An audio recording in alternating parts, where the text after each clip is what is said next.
Hi Lee, just look at the feedback that I've done for your lit review so far. This is a brand new way of giving some form of feedback, so go with it and let's hopefully see if it has any use or not. Okay, the first one, this is just sort of structure and things like that. So this area here, just be aware of the information that I've put here. Dissertation, literature review, just change to chapter 2. Literature review. Take out database searches and things like that. You won't need that in terms of the structure. It might be a good opportunity here where I've put divided into areas. Okay, just to give a brief overview of what areas you've covered. So coaching philosophy, coaching behaviours, coaching styles, etc. Okay, so when we move down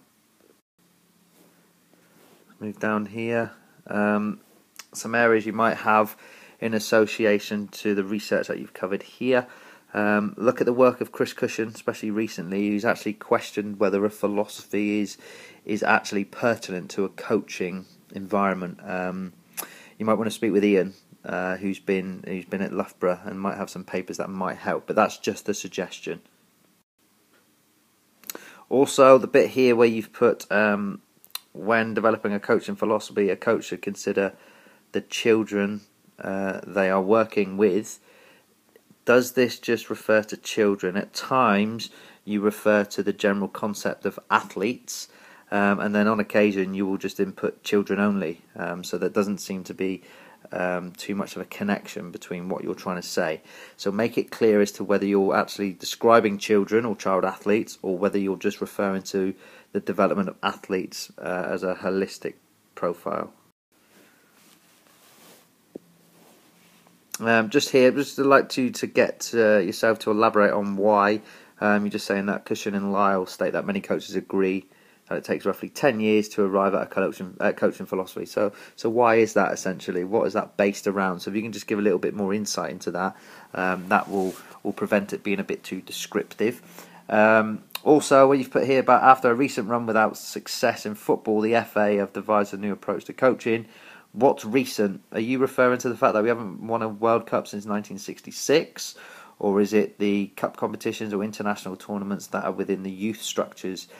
Just be a little bit more specific here. And in addition to that, when it says that the FA have acknowledged that insufficient high numbers of world-class players coupled with inadequate numbers of high-quality coaches, I think some data support would be quite nice here. So perhaps give an overview of the current coaches that are qualified to the highest level in England compared to that of perhaps in Europe or South America, etc.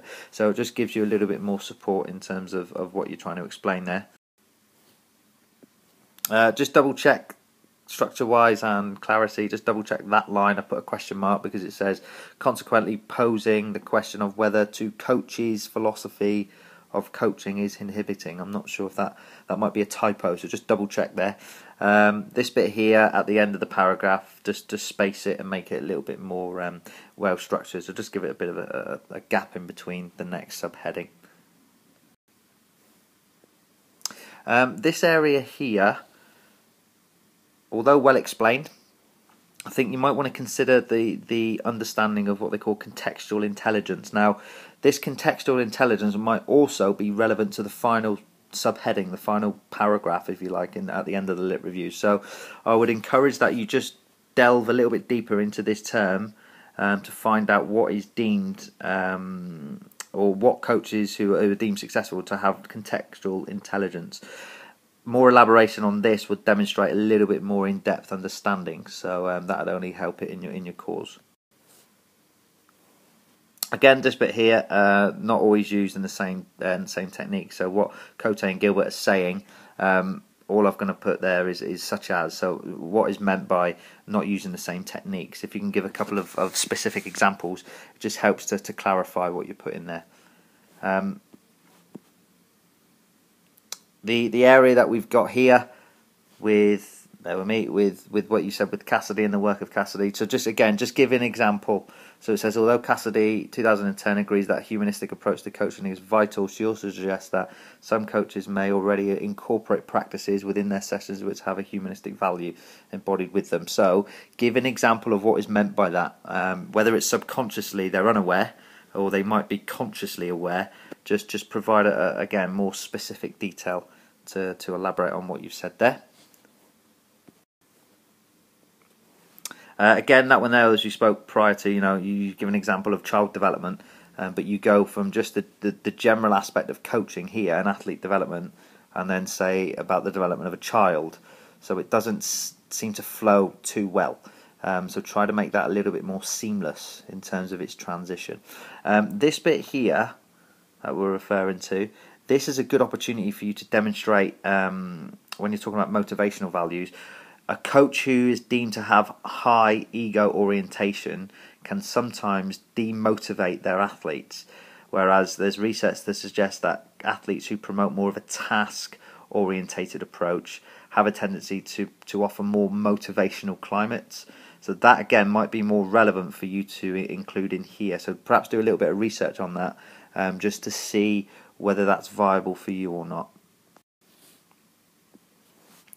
This one here, I just said double check, because if you're referring to the behaviours from the other observation instruments, scolding is spelled S-C-O-L-D-I-N-G. So just double check that you are aware of that term, because scalding might be a slightly different term. That might be to burn someone, or when someone is burnt. So is that what you're referring to? So I'm just going to leave that up to you to double check to ensure that you know what you're on about there. Now this is a good example of task versus ego orientation in terms of coaching. So you've put a study conducted by Bordley et al. Supports the notion of coaches eliciting positive behaviours by reporting their finding as the athlete who perceive their athletes to be effective in motivating them. Again, an example of task orientation. So you might want to try and interrelate that with what you had up here previously. Just so it offers a little bit more insight into what you were trying to explain. Just here, just to elaborate, just go a little bit deeper. You've given a nice little description here without any form of substance to support it. So I'm just basically questioning there why. Provide an example. This one here just might be a typo. Just double check that. I'm not sure if you've referred to players here. So, for example, Ford et al. By writing, coaches must facilitate environments that pose problems to players and allow players input into decision making, or plays. I'm not quite sure, but you double check that to ensure that you know what it's meant to say. Now this bit here, explicitly, Coombe 2012 promotes the use of autocratic coaching style when introducing a new technique for young players. However, she also advocates that the use of the autocratic coaching style because it can inhibit a player's tactical understanding. So I'm not sure if that's the right word, because advocate is normally support. So you're saying here that she supports the fact that it can inhibit someone's development. Again, I think that might be a term that you might have misinterpreted. So just double check that to ensure that that's the right word that you're after. And then this last bit here, I've put data support. I'd like to see some examples of perhaps some statistics to support some of the work that you've been including. Lots and lots of good support from a qualitative standpoint. Not too much information relating to statistics. So if there are some opportunities for you to incorporate statistics, that would give it a nice balance between qualitative support and quantitative support. So just bear that in mind and perhaps reread and go back over some of the information that you've already covered. Just to really moving into the last bit, this development of expertise in the coaching context, this is where we said earlier about that contextual intelligence. You might want to give some examples of that in here as well. Just be aware here, typo, because Ericsson's not spelt that way. So just go back over those two and make sure you get the correct spelling. And this bit here that I've underlined, it doesn't read overly well. So you might want to reread it yourself to see if it makes sense. If I'm reading it, it goes as such. So a study by Ericsson found that a key experience of high expert performance coaches was that they had spent time playing the game they were coaching alongside gaining information from mentors and spending time on formal education or coach education courses. So you might want to put a comma in there somewhere to break it up, because even though it might make sense to you, to the reader, it's not overly clear. Okay, so just double check that area there. And just to conclude, Again, you might just want to put that. I've just put a suggestion. So you might want to put the literature review has focused on all the constructs deemed to impact upon a coach's philosophy, rather than the literature review has reviewed.